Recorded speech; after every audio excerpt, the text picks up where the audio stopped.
إن الحمد لله العزيز الغفور غافر الذنب ومكلب القلوب المطلع على سائر الأمور نحمده ونستعينه ونستغفره ونعوذ بالله من شرور أنفسنا ومن سيئات أعمالنا من يهده الله فلا مضل له ومن يضلله فلا هادي له ونشهد أن لا إله إلا الله وحده لا شريك له ونشهد أن محمدا عبده ورسوله يا أيها الناس اعبدوا ربكم الذي خلقكم من نفس واحدة وخلق منها زوجها وبث منهما رجالا كثيرا ونساء واتقوا الله الذي تساءلون به والأرحام إن الله كان عليكم رقيبا يا أيها الذين آمنوا اتقوا الله حق تقاته فلا تموتن إلا وأنتم مسلمون يا أيها الذين آمنوا اتقوا الله وقولوا قولا سديدا يصلح لكم أعمالكم ويغفر لكم ذنوبكم ومن يطع الله ورسوله فقد فاز فوزا عظيما أما بعد فإن خير الحديث كتاب الله وخير الهدي هدي محمد صلى الله عليه وسلم وشر الأمور محدثاتها وكل محدثة بدعة وكل بدعة ضلالة وكل ضلالة في النار أعوذ بالله السميع العليم من الشيطان الرجيم بسم الله الرحمن الرحيم قال الله تعالى في القرآن المجيد والفرقان الحميد وما يلفظ من قول إلا لديه رقيب عتيد وقال النبي صلى الله عليه وسلم إن الرجل ليتكلم بكلمة من رضوان الله لا يعلم مبلغها يكتب الله له رضوانه إلى يوم يلقاه وإن الرجل ليتكلم بكلمة من شر لا يعلم مبلغها يكتب الله له سخطا إلى يوم يلقاه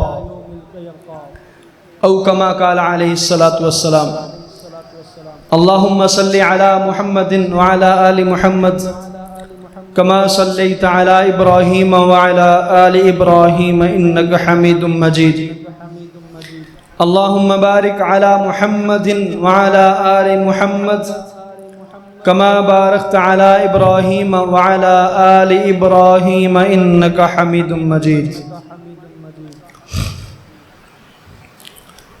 ہر قسم کی حمد و ثنا اس اللہ وحدہ لا شریک کے لیے کہ جس خالق کائنات نے ہم انسان کو بے شمار نعمتوں سے نوازا ہوا ہے. لاکھوں کروڑوں درود و سلام آقا دو جہان پیارے پیغمبر محمد الرسول اللہ صلی اللہ علیہ وسلم کی ذات اقدس پر. عزیز محترم ساتھیوں، بزرگوں اور بھائیوں، اللہ رب العزت نے انسان کو ان گنت لا تعداد بے شمار نعمتیں عطا فرمائی ہیں. اللہ رب العزت نے اتنی نعمتیں عطا فرمائی ہیں کہ اللہ رب العزت ارشاد فرماتے ہیں وَإِن تَعُدُّوا نِعْمَةَ اللَّهِ لَا تُحْصُوهَا. تم اللہ کی نعمتوں کو شمار کرنا چاہو، انسانوں کی زندگی ختم ہو سکتی ہے، دنیا کے اندر درخت قلم بن کر ٹوٹ سکتے ہیں، دنیا کے تمام سمندر سیاہی بن کر ختم ہو سکتے ہیں، لیکن اللہ رب العزت کی دی ہوئی نعمتیں انسان شمار نہیں کر سکتا، اور ہر نعمت کے ساتھ اللہ رب العزت نے دو پہلو رکھے ہیں، ایک خیر کا پہلو رکھا، ایک شر کا پہلو رکھا۔ اللہ رب العزت نے کیا ارشاد فرمایا؟ اللہ رب العزت ارشاد فرماتے ہیں کہ ہم نے انا ہدیناہ السبیل اما شاکرا و اما کفورا، ہم نے انسان کو راستہ دکھلا دیا ہے، اما شاکرا و اما کفورا، چاہے تو وہ اس راستے پر چل کر اللہ کا شکر گزار بندہ بن جائے، چاہے تو اللہ رب العزت کے اس راستے کو چھوڑ کر اللہ کے ساتھ کفر اور نعمتوں کے ساتھ کفر کرنا شروع کرتے۔ دونوں راستے اللہ رب العزت نے عطا فرمائے۔ اللہ رب العزت نے انسان کو آنکھ جیسی نعمت عطا کی ہے، اس نعمت کی قدر اس آدمی کو ہے جس آدمی کے پاس یہ آنکھ کی نعمت نہیں ہے، جو آدمی نبینا ہے، جس آدمی کے پاس یہ نعمت نہیں اس آدمی کو اس کی قدر ہے۔ ہمیں قدر نہیں ہے کیونکہ ہم اس کو استعمال کر رہے ہیں۔ جس آدمی کے پاس ہاتھ ہیں اس کو اتنی قدر نہیں ہے جتنی قدر اس آدمی کو ہے جس کے پاس یہ ہاتھ موجود نہیں ہے۔ اب اس آنکھ اور ہاتھ کے ساتھ ہم یا تو نیکی کے والے کام کر کے اللہ کے شکر گزار بندے بن جائیں، یا پھر نافرمانی والے کام کر کے اللہ کے ساتھ کفر کر لیں۔ آنکھ ہے، آنکھ کو میں اطاعت کے لیے استعمال کرتا ہوں، قرآن پاک کھولتا ہوں، اس کو پڑھتا ہوں، مجھے نیکیاں ملتی ہیں، اللہ کا شکر گزار بندہ بن جاؤں گا، میں اللہ کا شکر ادا کروں گا کہ اللہ تو نے مجھے آنکھ جیسی نعمت عطا کی ہے۔ میں ذکر و اذکار کرتا ہوں، میں اللہ کا شکر ادا کرتا ہوں کہ اللہ تو نے مجھے آنکھ جیسی نعمت عطا کی ہے۔ لیکن اس آنکھ کے ساتھ اگر میں برائی والے کام کروں گا، غیر محرم عورتوں کی طرف دیکھوں گا، گندی ویڈیو دیکھوں گا، یا اس طرح کے دوسرے گناہ والے کام کروں گا، تو یاد رکھنا ہم اس کا شکر ادا نہیں کر رہے بلکہ اللہ کے ساتھ کفر کر رہے ہیں، اس نعمت کی بے قدری کر رہے ہیں۔ بالکل اسی طرح اللہ رب العزت نے انسان کو سب سے بڑی نعمت زبان کی عطا کی ہے، جس کے ساتھ انسان اپنے ما فی الضمیر کی بات کو لوگوں کے سامنے شمار کرتا ہے، لوگوں کے سامنے پیش کرتا ہے، اپنے خیالات کا اظہار کرتا ہے۔ یہ سب سے بڑی نعمت ہے، اور یہ نعمت اس آدمی کو زیادہ معلوم ہے جس آدمی کے پاس یہ زبان نہیں ہے، جس کے پاس یہ طاقت نہیں ہے کہ وہ لوگوں کے سامنے اپنے ما فی الضمیر کو بات کو لوگوں کے سامنے رکھ سکے، اپنے خیالات کا اظہار کر سکے۔ گونگا ہے، اور یہ زبان اللہ رب العزت نے اس کے اندر تمام کے تمام انسان کے اعضاء کو اس کے اطاعت اور اس کی پیروکاری کے اندر رکھا۔ رسول اللہ صلی اللہ علیہ وسلم کی حدیث ہے، آپ صلی اللہ علیہ وسلم نے ارشاد فرمایا، جب انسان صبح کا وقت ہوتا ہے، صبح کرتا ہے، تو تمام کے تمام اعضاء اس زبان کے سامنے ہاتھ جوڑ کر اپیل کرتے ہیں، درخواست کرتے ہیں۔ کیا درخواست کرتے ہیں؟ کہ میں تیرے تابع ہوں، اگر تو سیدھی رہی فَإِنِ اسْتَقِمْتِ اسْتَقَمْنَا، اگر تو سیدھی رہی تو ہم بھی سیدھے رہیں گے، فَإِنِ اعْوَجَجْتِ اعْوَجَجْنَا، اگر تو ٹیڑھی ہوگی تو ہم بھی ٹیڑھے ہو جائیں گے۔ اور یہ زبان، اس کے بارے میں نبی اللہ رب العزت کیا ارشاد فرمایا، وَمَا يَلْفِظُ مِنْ قَوْلٍ إِلَّا لَدَيْهِ رَقِيبٌ عَتِيدٌ۔ انسان اپنی زبان سے کوئی بھی لفظ نکالتا ہے، اللہ رب العزت کے وہ مامور فرشتے جو اس کے لیے مقرر کیے گئے ہیں، وہ اس کو لکھنا شروع کر دیتے ہیں، اللہ کے سامنے پیش کرنے کے لیے۔ نامہ اعمال کے اندر اس کی نیکی یا بدی کو لکھ دیا جاتا ہے۔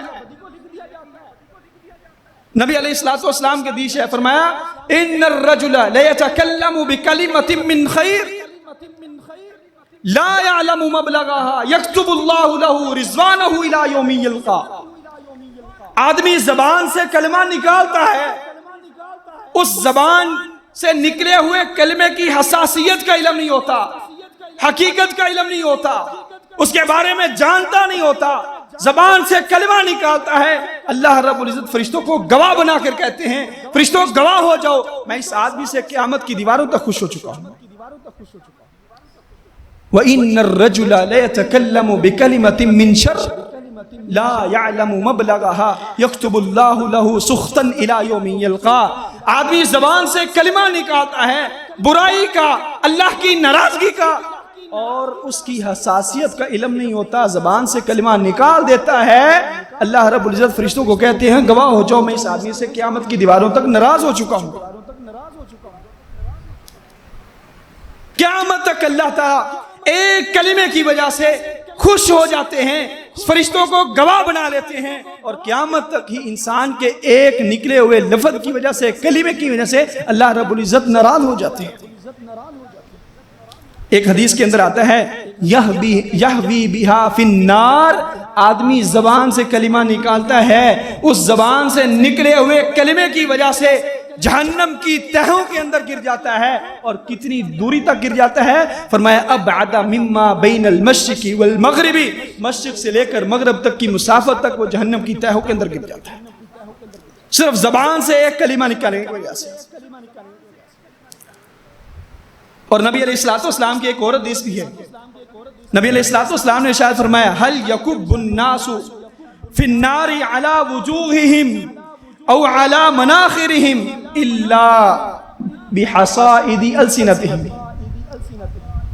کہ لوگوں کو ان کی گدیوں اور منہوں کے بل جہنم کے اندر گرایا جائے گا، وجہ کیا ہوگی؟ صرف ان کی زبان کی کاشتکاری ہوگی، زبان کی زراعت کی وجہ سے، کاشتکاری کی وجہ سے، زبان سے کلمات نکالنے کی وجہ سے، حقیقت کا علم نہیں، اور بغیر حقیقت کے زبان سے کلمہ نکال دیتے ہیں، اور اس کا سبب کیا ہوتا ہے کہ اللہ رب العزت کو جہنم کی تہوں کے اندر گرا دیتا ہے۔ چند ایک آفات آپ کے سامنے رکھتا ہوں، چند ایک باتیں آپ کے سامنے رکھتا ہوں جو ہمارے ہاں ہمیں تو معلوم ہے، ہمیں معلوم ہے یہ گناہ ہے، لیکن جانتے ہوئے پوچھتے ہوئے وہ انسان جان بوجھ کر وہ عمل کرتا ہے، وہ گناہ کے کام کرتا ہے۔ سب سے پہلا عمل کیا ہے؟ جھوٹ، اور جھوٹ کی بھی آگے کئی اقسام ہیں، اور سب سے بدترین جو جھوٹ کی قسم ہے وہ اللہ رب العزت اور رسول اللہ صلی اللہ علیہ وسلم پر جھوٹ باندھ رہا ہے۔ نبی علیہ السلام کی حدیث ہے، فرمایا من کذب علی متعمدا فلیتبوأ مقعدہ من النار، جو آدمی جان بوجھ کر جھوٹ بولتا ہے اس کو چاہیے کہ وہ جہنم کے اندر اپنا ٹھکانہ مقرر کر لے، وہ پکا جہنمی ہے جو رسول اللہ صلی اللہ علیہ وسلم پر جان بوجھ کر جھوٹ بولتا ہے۔ آج کل ہمارے ہاں یہ صورتحال ہے کہ نہیں؟ سوشل میڈیا پر پوسٹیں لگا دی جاتی ہیں، رسول اللہ صلی اللہ علیہ وسلم کا یہ فرمان ہے، آپ صلی اللہ علیہ وسلم کی یہ حدیث ہے، حدیث نبوی ہے، پوسٹ بنا کر ویوز لینے کے لیے وہ وائرل کر دیے جاتے ہیں سوشل میڈیا پر، لیکن اس کی حقیقت کا علم نہیں۔ مجھے نہیں پتا یہ حدیث صحیح ہے کہ نہیں ہے، مجھے یہ نہیں پتا کہ کیا اس کو کسی امام نے بیان کیا کہ نہیں کیا، کون سی کتاب کے اندر، کس امام نے اپنی روایت کو بیان کیا ہے، کچھ علم نہیں، اور نہ ہی میرے اندر یہ جرت آئی ہے کہ میں کسی آدمی سے پوچھوں کہ بتا یار جو تو نے یہ نبی علیہ السلام کا فرمان بیان کیا ہے اس کی دلیل کیا ہے۔ میری ذات پر جھوٹ بولا جائے نا، میری ذات پر کوئی آدمی جھوٹ بول دے، میں اس کے سر پہ کھڑا ہو جاتا ہوں، میں کہتا ہوں مجھے بتا میں نے یہ بات کہی نہیں، تو کون ہوتا ہے میری طرف سے یہ بات منسوخ کرنے والا؟ اور ہم مسلمان ہیں کہ صرف نام کے مسلمان، رسول اللہ صلی اللہ علیہ وسلم کی احادیث ہمارے سامنے پیش کی جاتی ہیں، ہماری زبان سے یہ بات بھی نہیں آتی کہ بتائیں اس کا حوالہ کیا ہے، رسول اللہ صلی اللہ علیہ وسلم نے کیا فرمان دیا ہے۔ علماء مولوی حضرات ہمارے سامنے روایات کو پیش کریں، ہمارے دین اسلام کو بگاڑ دیں، جیسے جی چاہے وہ اپنے دین اسلام کو بیان کر دیں، ہمارے اندر جرأت ہی نہ ہو کہ ہم پوچھ سکیں کہ یار اس کا حوالہ کیا ہے، تو نے یہ فرمان جاری کیا ہے رسول اللہ صلی اللہ علیہ وسلم کا، مجھے اس کی دلیل دے دو۔ ہم اپنے مولوی کی توہین سمجھتے ہیں کہ یار وہ ایک عالم ہے، میں نہیں پوچھ سکتا اس سے۔ نبی علیہ الصلوۃ والسلام نے فرمایا من کذب علی متعمدا فلیتبوأ مقعدہ من النار، جھوٹ بولنے والا اس کو چاہیے کہ جہنم کے اندر اپنا ٹھکانہ بنا لے۔ یہ تو رسول اللہ صلی اللہ علیہ وسلم کی بات کر رہا ہوں۔ افسوس کی بات ہے کہ آج کے مسلمان اللہ رب العزت پر بھی جھوٹ باندھنے کو کوئی گناہ سمجھتے ہی نہیں ہے۔ اللہ کا فرمان ہے جی، حالانکہ اس کو سورۃ فاتحہ کا ترجمہ نہیں آتا۔ اللہ کا فرمان ہے، ایک آیت کا ترجمہ نہیں آتا۔ نماز پڑھتا ہوں، مجھے پتہ نہیں ہے کہ نماز کے اندر اللہ رب العزت بیان کیا فرما رہے ہیں، نماز کے اندر میں کیا مانگ رہا ہوں اللہ سے، علم نہیں۔ لیکن جب میں سوشل میڈیا کا امام بن جاتا ہوں، جب سوشل میڈیا پر آ جاتا ہوں تو ویوز لینے کے لیے میں اس پر اللہ کا فرمان جاری کر رہا ہوں۔ اللہ کا یہ فرمان ہے جی، اللہ رب العزت نے کیا ارشاد فرمایا؟ فرمایا یوم القیامت ویوم القیامت ویوم القیامت تری الذین کذبوا علی اللہ وجوہہم مسودہ، کل قیامت کے دن جو لوگ اللہ پر جھوٹ باندھتے تھے دیکھو گے ان کے سیاہ چہرے ہوں گے۔ اور دوسری بات، جھوٹ کے اندر دوسری چیز ہمارے ہاں بیان کی جاتی ہے، وہ ہے ہنسی مذاق کے اندر جھوٹ، جغت بازی کے اندر جھوٹ۔ افسوس کی بات ہے کہ لا الہ الا اللہ محمد الرسول اللہ کی بنیاد پر بننے والا یہ پاکستان، ان کے اندر بڑے بڑے سٹیج بنائے جاتے ہیں۔ بنیاد کیا ہوتی ہے؟ کسی کو ہنسانے کے لیے جھوٹ بول دیا جاتا ہے۔ بڑے بڑے فنکار وہاں پر کھڑے ہیں، لاکھوں روپے ان پر اڑائے جا رہے ہیں۔ وجہ کیا ہے؟ اپنی محفل کو سنوارنے کے لیے، اپنی محفل کو خوبصورت بنانے کے لیے ہم کیا کرتے ہیں؟ ان فنکاروں کو خریدتے ہیں اور وہ جھوٹی باتیں ایک دوسرے کی طرف منسوب کرتے اور ہمیں ہنساتے۔ کیا ایسا نہیں ہوتا؟ اور رسول اللہ صلی اللہ علیہ وسلم کی حدیث کیا ہے؟ فرمایا ویل للذی یحدث فیکذب لیضحک بہ الناس ویل لہم ثم ویل لہم۔ نبی علیہ الصلوۃ والسلام نے ایک مرتبہ نہیں، دو مرتبہ نہیں، 3 مرتبہ ویل کی بد دعا کی۔ فرمایا بربادی ہے اس آدمی کے لیے، بربادی ہے، بربادی ہے جو آدمی جھوٹ بولتا ہے تاکہ لوگ اس کے جھوٹ کی وجہ سے لوگ ہنسے، لوگوں کو ہنسانے کے لیے جھوٹ بولتا ہے۔ 3 مرتبہ بربادی کی دعا کر دی ہے۔ کس نے؟ میں نے نہیں کہی، کسی امام کی بات نہیں کر رہا، کسی تابعی صحابی کی بات نہیں کر رہا، امام کائنات کی بات کر رہا ہوں، جس کی زبان سے نکلنے والے الفاظ اللہ رب العزت فرماتے ہیں وما ينطق عن الهوى ان هو الا وحی یوحى، زبان نبوی سے ایک لفظ نکلے اللہ رب العزت کو وحی قرار دے۔ فرمان نبوی کا ایک لفظ نکلتا ہے، اللہ رب العزت اس کو اپنا فرمان جاری کرتے فرماتے ہیں کہ یہ میرا وحی ہے۔ اس زبان سے نکلنے والی ہلاکت کی بددعا، اور ایک مرتبہ نہیں 3 مرتبہ بربادی ہے، بربادی ہے، بربادی ہے اس آدمی کے لیے جو جھوٹ بولتا ہے، جب وہ جھوٹ بولتا ہے تاکہ لوگ ہنسیں۔ محترم بھائیوں، اس آدمی کے لیے اس سے بڑی اور کوئی بربادی، ذلت، رسوائی ہے ہی نہیں۔ امام کائنات اس آدمی کے لیے بربادی کی دعا کر رہے ہیں۔ اور قسم اٹھا کر کہتا ہوں، ایسی روایت کے بارے میں تمام ائمہ متفقہ ہیں، کوئی بھی امام اختلاف نہیں کرتا کہ یہ نبی علیہ الصلوۃ والسلام کی روایت نہیں ہے۔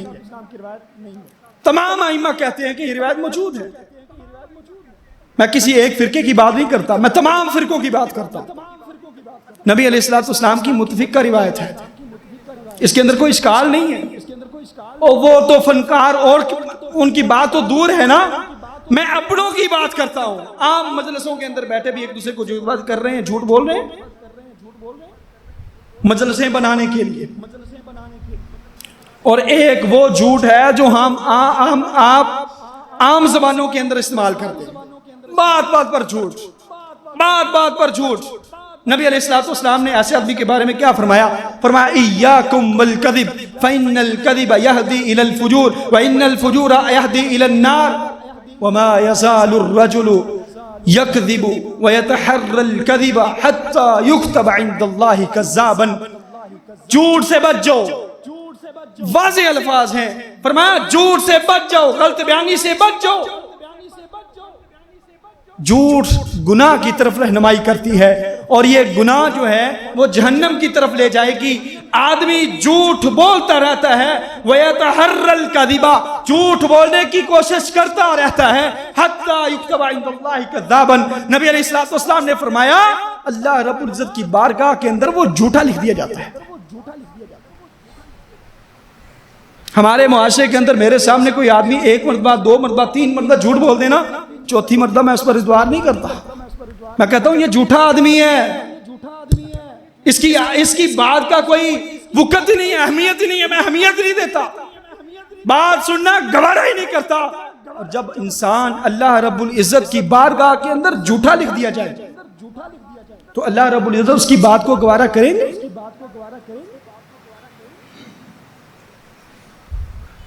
زبان کی دوسری آفت جو انسان اپنی زبان سے انجانے میں نکال دیتا ہے وہ کیا ہے؟ غیبت. ایک دوسرے کے بارے میں باتیں کرنا. آدمی موجود ہی نہیں ہے، میں مجلس کے اندر بیٹھا ہوں، آدمی موجود ہی نہیں، میں باتیں کر رہا ہوں، فلاں آدمی ایسا تھا، اس نے میرے ساتھ یہ کیا، اس نے میرے ساتھ یہ کیا. غیبت میں غیبت کیے جا رہا ہو.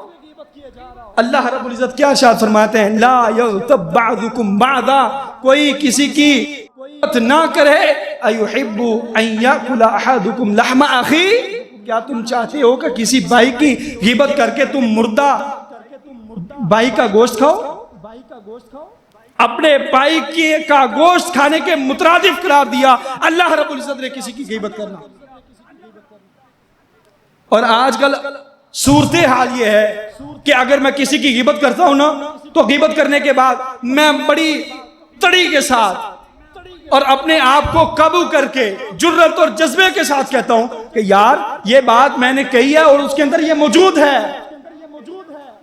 ہمیں اس بات کا علم ہونا چاہیے کہ غیبت ہے کیا. نبی علیہ الصلوۃ والسلام نے غیبت کی تعریف کیا کی ہے. صحابہ کرام کی جماعت موجود ہے. رسول اللہ صلی اللہ علیہ وسلم نے فرمایا اتدرون ما الغیبہ، اور میرے صحابہ کرام تمہیں معلوم ہے غیبت کیا ہوتی ہے؟ صحابہ کرام نے کہا اللہ کے رسول نہیں، علم نہیں ہے. فرمایا ذکرک اخاک بما یکرہ، ایک بات تیرا بھائی ناپسند کرتا ہے کہ میرے بارے میں یہ بات کہی جائے اور اس کا ذکر مجلس کے اندر کیا جائے، یہی غیبت ہے.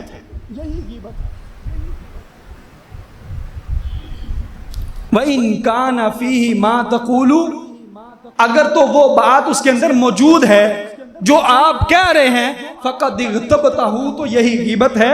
وَإِن لَمْ يَكُنْ مَا فِيهِ تَقُولُ، اور جو بات آپ کہہ رہے ہیں اس کے اندر یہ بات موجود نہیں، فَقَدْ بَهَتَّهُ، تو یہ پھر بہتان بازی ہے. واضح الفاظ کے اندر نبی علیہ الصلوۃ والسلام نے کھلم کھلا غیبت کی تعریف کر دی.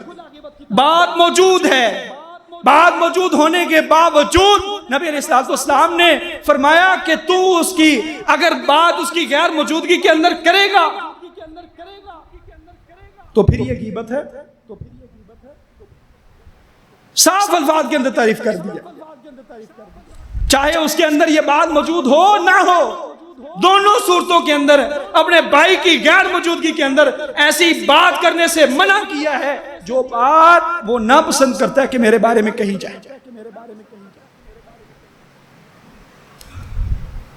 محترم بھائیوں، رسول اللہ صلی اللہ علیہ وسلم کی ایک حدیث ہے.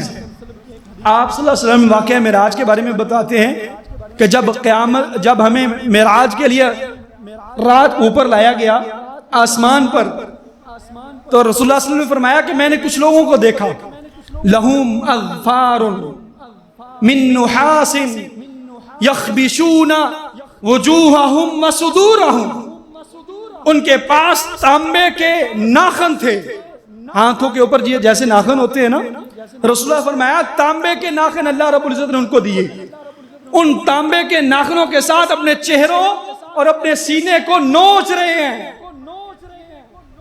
رسول اللہ صلی اللہ علیہ وسلم نے حضرت جبرائیل علیہ السلام سے پوچھا یہ کون ہے؟ فرمایا ہؤلاء الذین یأکلون لحوم الناس ویقعون اراضیہم، یہ وہ لوگ ہیں جو لوگوں کا گوشت کھاتے تھے اور ان کی عزتوں پر واقع ہوتے تھے، ان کی عزتوں کو پامال کرتے تھے۔ یہ وہ لوگ ہیں جو غیبت کیا کرتے تھے، غیبت کر کے اپنے لوگ بھائیوں کا گوشت کھایا کرتے تھے، اور یہ وہ لوگ ہیں جو لوگوں کی عزتوں کو تار تار کیا کرتے تھے۔ خدا کی قسم اٹھا کر کہتا ہوں، آج کل ہمارا یہ معاشرہ بن گیا ہے کہ اگر میری ماں بہن بازار کے اندر کسی مجبوری کی وجہ سے نکل جائے تو لوگوں کی نظریں میری ماں بہن کی عزت کو تار تار کرتی ہیں۔ کسی مسلمان لا الہ الا اللہ محمد الرسول اللہ کا کلمہ پڑھنے والے کا یہ جرت نہیں ہوتی کہ میں اپنی نظر کو نیچے کروں گا۔ محترم بھائیوں، جو آدمی اس کی طرف دیکھ رہا ہے یاد رکھے کہ یہ جو عزت جا رہی ہے یہ عزت عام عزت نہیں ہے،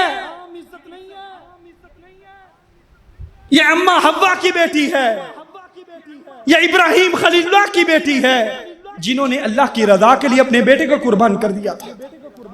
یہ رسول اللہ صلی اللہ علیہ وسلم کی بیٹی ہے، یہ سیدہ فاطمہ جس کو رسول اللہ صلی اللہ علیہ وسلم نے فرمایا کہ جنت کے اندر جنت کے اندر جنتی عورتوں کی سردار فاطمہ ہے، یہ اس کی بیٹی جا رہی ہے اور اس کی عزت کو میں تار تار کر رہا ہوں، میری نظریں نیچے نہیں آتی۔ اور یاد رکھنا اگر آج میں کسی کی عزت پر نظر ڈالوں گا تو کل کے دن ضرور بضرور یہی میری عزت جو ہے وہ اس کا قرض ضرور اتارے گی۔ یہ اللہ کا ایک قاعدہ ہے، کنیہ ہے۔ زبان کی تیسری آفت جو ہم بغیر کسی وجہ کے اپنی زبان سے نکال دیتے ہیں، بغیر سوچے سمجھے، وہ کون سی ہے؟ لعن و طعن۔ لعن و طعن، ہم کسی کی بات کو اہمیت نہ دینا چاہیں، یا کوئی آدمی میرے سامنے غلط بات کر دیتا ہے تو میں اس کی بات کو دھتکارنے کے لیے میں کیا الفاظ کرتا ہوں استعمال؟ فٹے منہ تیرا۔ یہ زبان سے استعمال کرتا ہوں کہ نہیں کرتا؟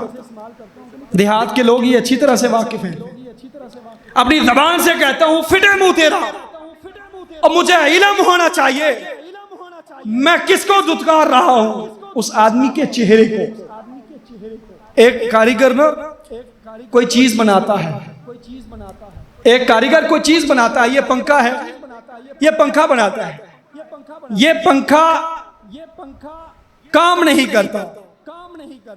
کام کس طرح نہیں کرتا؟ ہوا نہیں دیتا یا الٹا چل جاتا ہے، تو میں کیا کرتا ہوں؟ ایک اور آدمی آتا ہے، وہ اس میں نقص نکالتا ہے۔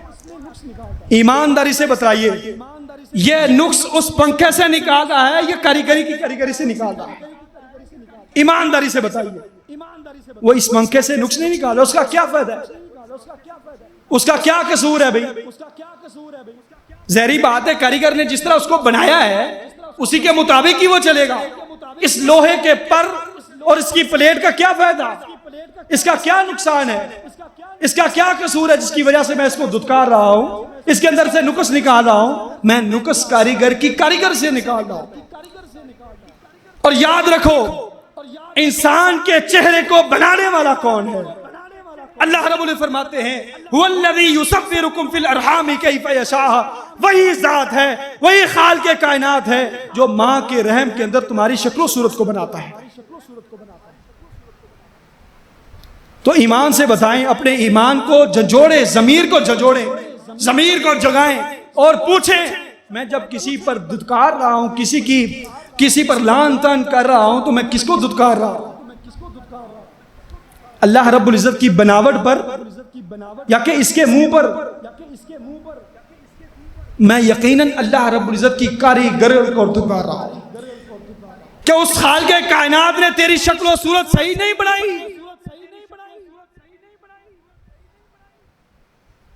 اور رسول اللہ صلی اللہ علیہ وسلم نے ارشاد فرمایا لیس المؤمن بطعان ولا لعان، مومن آدمی کا یہ سیوا ہی نہیں ہے کہ کسی پر تانا زنی کرے یا کسی کو لعنت بھیجے. یہ تو دور کی بات ہے نا، لان تان کرنا دور کی بات ہے. ہمارے ہاں ایک اور بات بہت عام ہے، وہ کیا ہے؟ زبان سے گالم گلوچ، کسی کی بہن کی گالی نکال رہا، کسی کی ماں کی گالی نکال رہا. رسول اللہ صلی اللہ علیہ وسلم کو ایک مسلمان کا گالی دینا بھی گوارا نہیں ہے. فرمایا سباب المسلم فسوق وقتالہ کفر، فرمایا مسلمان کو قتل کرنا تو کفر ہے ہی نا، مسلمان کو گالی دینا بھی نافرمانی ہے، فسق ہے.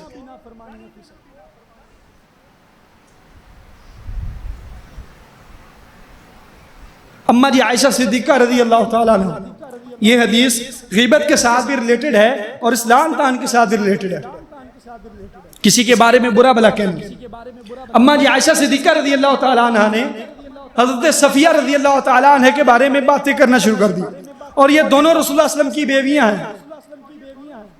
حضرت صفیہ رضی اللہ تعالیٰ عنہ کے بارے میں باتیں کرنا شروع کر دی، وہ ایسی ہے وہ ایسی ہے، یعنی حضرت صفیہ رضی اللہ تعالیٰ عنہ کا قد چھوٹا تھا تو ان کے بارے میں تضحیک اور مداح اور باتیں کرنا شروع کر دی کہ صفیہ ایسی ہے، صفیہ ایسی ہے. رسول اللہ صلی اللہ علیہ وسلم کو یہ بھی گوارا نہیں ہوا. آپ نے فرمایا لو مزیجت انکی قلتی کلمتا لو مزیجت بماء البحر لمزجتہ. عائشہ تو مجھے سب سے زیادہ محبوب ہے، تیری باتوں کو میں برداشت کر سکتا ہوں، لیکن تو نے ایک ایسا کلمہ کہا ہے اگر یہ سمندر کے پانی کے اندر ملا دیا جائے تو اس کے پانی کو بھی کڑوا کر دے. لعن تان کرنا دور کی بات ہے، صرف اس کی صفات کو بیان کیا. حضرت صفیہ رضی اللہ تعالیٰ کا قد چھوٹا تھا، تو قد چھوٹے ہونے کے الفاظ جو ہم دیہات کے اندر استعمال کرتے ہیں وہ استعمال کیے. تو رسول اللہ علیہ وسلم کو یہ بھی گوارا نہیں ہے کہ میری بیوی دوسری بیوی کے بارے میں کوئی ایسی بات کہے جو میری امت مسلمہ کے لیے ایک سبق بن جائے اور لوگ اس کو کہیں کہ یہ دلیل سے ثابت ہے. ایسا نہیں کہا ہے. لو مزجت بماء البحر لمزجتہ، اگر تو یہ کلمہ سمندر کے پانی کے اندر ملا دیا جائے تو اس کو بھی کڑوا کرتے. تو محترم بھائیوں، اس کے علاوہ زبان کو جو ہم برائی کے اندر استعمال کرتے ہیں وہ کیا ہے؟ کسی کے منہ پر کسی کا اور کسی کے منہ پر کسی کا. اس کو کہا جاتا ہے کلام وسائین، دو چہروں والا کلمہ. میرے پاس ایک آدمی آیا، اس نے مجھے بات کی، میں نے کہا ٹھیک ہے یار اچھی بات کہی ہے، ہاں اسے ایسا نہیں کرنا چاہیے تھا. اچھا وہ آدمی آتا ہے مجھے بات کرتا ہے اور دونوں کے اندر تضاد ہے، دونوں باتیں مختلف ہیں. میں اس کو کہتا ہوں ہاں یار اس نے یہ اچھا نہیں کیا تھا، ایسا ہی کرنا چاہیے تھا. اس کے منہ پر اس کا، اس کے منہ پر اس کا. رسول اللہ صلی اللہ علیہ وسلم کی حدیث ہے، فرمایا تجدون شر الناس یوم القیامت عند اللہ ذو الوجہین. اللہ کے ہاں کل قیامت کے دن سب سے بدترین لوگوں میں سے جن کو آپ دیکھو گے وہ دو چہروں والے ہوں گے. یأتی ہؤلاء بوجہ ویأتی ہؤلاء بوجہ، فرمایا اس کے چہرے پر جائے گا تو اس کا، اس کے چہرے پر جائے گا تو اس کا. اور یہ ایک چغل خوری کی ایک علامت بن جاتی ہے، ایک شک بن جاتی ہے. کیونکہ ظاہری بات ہے جو میرے سامنے بات کر رہا ہے میں اس کی بات کی تائید کر رہا ہوں، وہ کہتا ہے ہاں یار یہ میرے ساتھ موافقت کر رہا ہے، یہ میری بات کی تائید کر رہا ہے، لہذا اس نے غلط کیا ہے، اور اس کا جذبہ زیادہ بڑھ جائے گا. وہ کہے گا میں حق پر ہوں.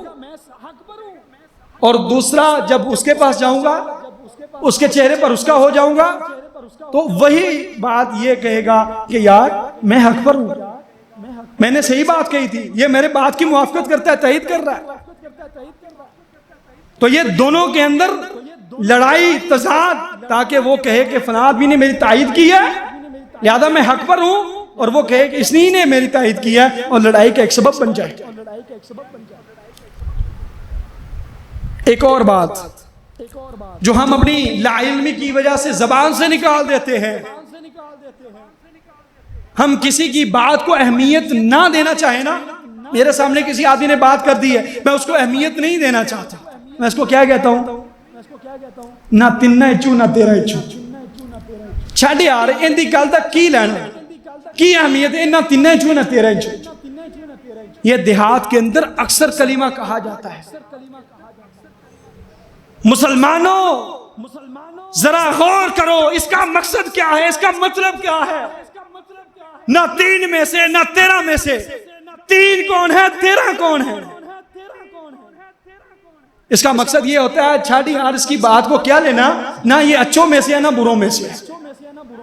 یہی مقصد ہوتا ہے نا، اس کی بات کو اہمیت نہ دو، یا یہ اچھوں میں سے ہے نہ بروں میں سے ہے. اب ان تین میں سے اچھے کون ہیں اور برے کون ہیں؟ جو تین اور تیرہ کے الفاظ میں نے کہے ہیں، یہ اچھے کون ہیں برے کون ہیں ہمیں یہ پتا ہونا چاہیے. یہ مسلمانوں کا عقیدہ پرچار کرنے کے لیے، مسلمانوں کے عقیدے کو پامال کرنے کے لیے، تار تار کرنے کے لیے رافضیوں کا ایک بہت بڑا پروپیگنڈا ہے جو مسلمانوں کی زبانوں سے نکلوانا مقصود ہے. 13 سے مراد کون ہے؟ اچھے. اور 3 سے مراد کون ہے؟ برے. ہم نے یہ کیوں نہیں کہا چھاڑ یار نہ 2 انچو نہ 12 انچو، چھاڑ یار نہ 4 انچو نہ 14 انچو، 3 اور 13 کا لفظ استعمال کیا؟ رافضیوں کا یہ عقیدہ ہے کہ 13 سے مراد وہ ہمارے 13 ائمہ ہیں جو ان کے امام ہیں امام مہدی تک، اور یہ 13 لوگ اچھے ہیں اور برے وہ 3 ہیں جنہوں نے حضرت علی رضی اللہ تعالیٰ عنہ سے خلافت کو چھینا تھا. کون ہیں؟ ابو بکر صدیق رضی اللہ تعالیٰ عنہ. کون ہیں؟ عمر فاروق رضی اللہ تعالیٰ عنہ. کون ہیں؟ عثمان غنی رضی اللہ تعالیٰ عنہ. یہ وہ صحابہ کرام ہیں رسول اللہ صلی اللہ علیہ وسلم کی ایک آواز پر اپنے گھر کا سارا مال و متاع اللہ کے نبی علیہ السلام کے سامنے پیش کرنے والے. ان کی سیرت کو ہم پڑھیں ہمیں پتہ چلے، اور ہم مسلمان کلمہ پڑھنے والے صحابہ کرام کی ناموس کی حفاظت کرنے والے اسی کلمے کو اپنی زبان سے بے دریغ استعمال کیے جا رہے ہیں. حساسیت کا علم نہیں ہے، حقیقت کا علم نہیں ہے، زبان سے کلمہ نکال دیا ہے، اور زبان کے کلمے نکالنے کی وجہ سے اللہ رب العزت نے ہم سے ناراضگی کا اظہار کیا ہے. جس طرح کہ شروع میں بتایا تھا ان الرجل لا يتكلم بكلمة من شر لا يعلم مبلغها يكتب الله له سخطا الى يوم يلقى. آدمی زبان سے کلمہ نکالے، اللہ رب العزت فرشتوں کو گواہ بناتے ہیں جاؤ اس آدمی سے میں ناراض ہو چکا ہوں، قیامت کی دیوار ہوتا ہوں. یہی کلمہ زبان سے میں نکالتا ہوں، حساسیت کا علم نہیں، حقیقت کا علم نہیں. اللہ رب العزت مجھ سے ناراض ہو کر جہنم کی تہوں کے اندر گرا دیتے ہیں، اور مشرق سے لے کر مغرب تک کی مسافت تک میں جہنم کی تہوں کے اندر گر جاتا ہوں. محترم بھائیوں، اللہ رب العزت سے دعا ہے اللہ رب العزت ہمیں صحیح بات سمجھنے کی توفیق عطا فرمائے، اور ہمیں زبان کو اللہ کی خیر کے کام کرنے کے لیے توفیق عطا فرمائے، اور خیر کے کام میں استعمال کرنے کی توفیق عطا فرمائے. اقول قولی ھذا واستغفر اللہ لی ولکم ولسائر المسلمین والحمد للہ.